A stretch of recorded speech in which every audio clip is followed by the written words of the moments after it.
नमस्कार, जय माता दी। मैं आचार्य इंद्रदेव वशिष्ठ कालिका धाम ज्योतिष से आप सभी दर्शकों को बहुत बहुत स्वागत है।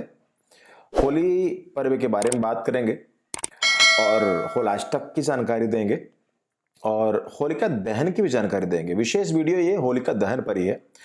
दर्शकों, होलिका दहन पर ऐसी मान्यताएं हैं कि वर्ष भर के सारी नेगेटिविटी या आगे वर्ष भर आरोग्यता प्राप्ति के लिए, घर में सुख समृद्धि की प्राप्ति के लिए होलिका दहन, होलिका का पूजा, होलिका दहन की पूजा, ये सब किया जाता है और ऐसा जरूर करना चाहिए। जो हमारी परंपराएं हैं, जो ये विशेष पर्व कहे गए हैं, इन पर कुछ कर देने से बड़ा विशेष लाभ होता है।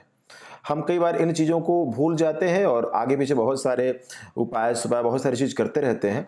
वो तब भी काम करेंगे जब आप इन चीज़ों का ध्यान रखते हैं। तो इस बार होली के बारे में जानकारी आपको देंगे।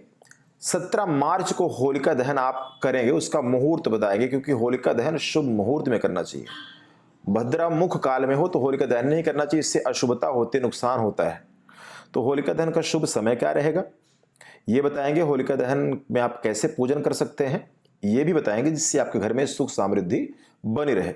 लगभग 8 दिन पहले होलाष्टक शुरू हो जाता है, जिसे पंजाब आदि में कहते हैं होलियां शुरू हो गई, होलियां उतर आई, तो होलाष्टक शुरू हो जाता है। तो इसमें आप शुभ काम नहीं कर सकते। यानी 10 मार्च से होलाष्टक प्रारंभ हो रहे हैं, जहां मुंडन संस्कार, विवाह, गृह प्रवेश यानी शुभ काम वर्जित हो जाते हैं। यानी इतने दिन से हम होली का पर्व मना सकते हैं। होली की कहानी, होलिका दहन की ये जो प्रथा है, पूजन है, कहानी है, ये भक्त प्रहलाद और हिरण्याकश्यप से जुड़ी हुई है। आप सबने कथा सुनी होगी।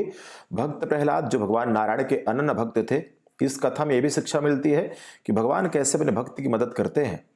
तो जो उनके पिता को ये वरदास्त नहीं था, तो अपने पुत्र को यानी भक्त प्रहलाद को मारने के लिए तरह तरह के प्लान किए वो, और हर बार असफल होते जा रहे थे, क्योंकि जिसको नारायण रक्षा करे, जिसको भगवान बचाए, भला उसे कौन मार सकता है। एक बात और आती है कि देखिए, परमात्मा को, भगवान को समझने वाला बहुत कम समय में भी समझ सकता है, ना समझने वाले की सारी जिंदगी निकल जाती है। संसार में देवता राक्षस दोनों तरह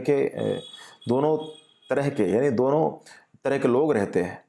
तो इसलिए भक्त प्रहलाद 8 वर्ष की उम्र में ही, इतनी छोटी उम्र में ही भगवान को समझ के अंत में अपनी बहन होलिका को आदेश दिया, क्योंकि होलिका को वरदान था कि अग्नि उसे जला नहीं सकती। तो अपने गोद में लेकर के अग्नि में बैठी और अग्नि यानी भगवान नारायण के प्रभाव से अग्नि भक्त प्रहलाद को नहीं जला सकी और होलिका खुद जल गई। तो ये भी एक तरह से बुराई पर अच्छाई की ही जीत है। तो होलिका दहन जरूर करना चाहिए। होलिका दहन में पूजन करने से वर्ष भर आने वाली विपत्तियों से राहत और आरोग्यता की प्राप्ति होती है। दर्शकों, 10 मार्च से होलाष्टक प्रारंभ, 17 मार्च को होलिका दहन होगा, 18 मार्च को होली पर्व है और 17 मार्च को आप होलिका दहन का शुभ मुहूर्त ये है, क्योंकि देखिए मेरे पास पंचांग है, इसमें ये बताया गया है कि यदि प्रदोष काल के समय भद्रा हो और भद्रा निशीथ काल लगभग अर्धरात्रि से पहले समाप्त हो रही हो, तो भद्रा के बाद और निशीथ काल से पहले होलिका दहन करने की शास्त्र आज्ञा देता है। परंतु यदि भद्रा निशीथ काल से पहले समाप्त हो ना हो तथा निशीथ अर्धरात्रि के बाद तक व्याप्त हो तथा अगले दिन पूर्णिमा प्रदोष व्यापनी भी ना हो, तब पहले दिन भद्रा का मुख काल छोड़कर प्रदोष काल में होलिका दहन कर लेना चाहिए।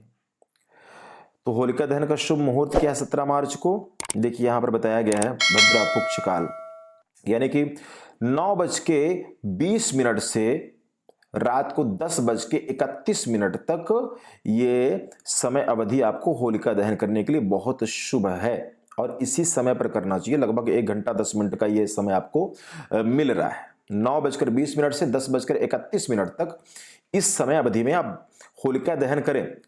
कुमकुम, चावल, फूल, 7 तरह के अनाज, अगर आप ग्रामीण इलाकों में रहते हैं तो कनक वगैरह की फलियां या 7 तरह के अनाज वैसे ले लें, होलिका में डालना चाहिए। टिक्का, कुमकुम, और मुमकिन है तो वहां पर भक्त प्रहलाद की गोबर से प्रतिमा बनानी चाहिए। होलिका का पूजन करना चाहिए, भगवान विष्णु का पूजन करना चाहिए, भगवान नरसिंह का। अगर ऐसा ना भी हो तो आप पूजन करें, उनका ध्यान करें, वंदन करें और होलिका से आप राख जरूर ला करके अपने घर पर छिड़काव करें, इससे पॉजिटिविटी मिलेगी। तो दर्शकों 17 मार्च को आप होलिका दहन कर सकते हैं। उसका समय भी आपको मैंने बता दिया, 9:20 से लेकर के रात को 10:31 तक आप होलिका दहन कर सकते हैं, होलिका पूजन कर सकते हैं। इससे अत्यधिक लाभ होते हैं। बहुत बहुत धन्यवाद। जय माता दी।